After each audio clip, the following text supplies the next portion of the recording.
Hello everyone, this question appears in Class 6 NCERT chapter of fraction. This is 7th question of its exercise 7.4.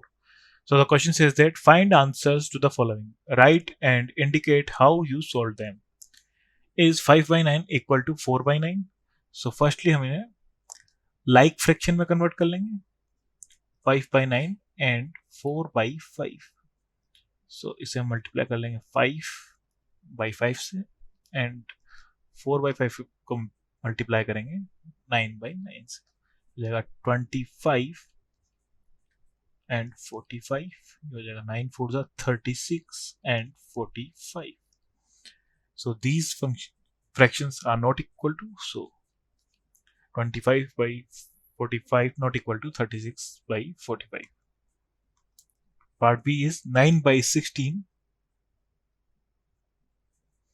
and 5 by 9.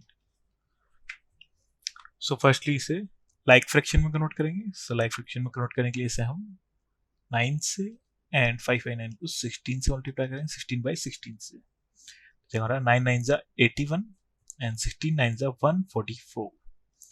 Then 16 5 जा 80 and 9 16 जा 144.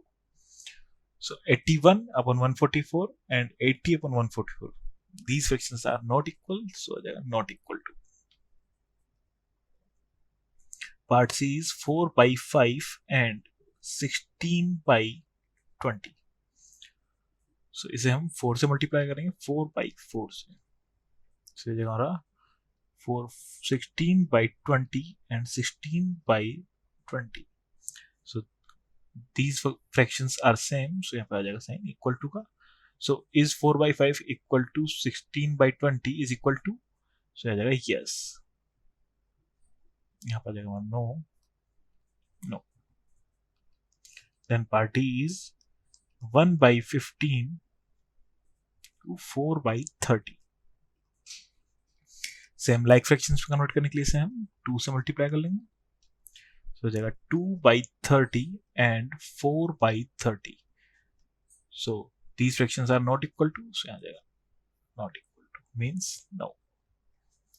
Thank you.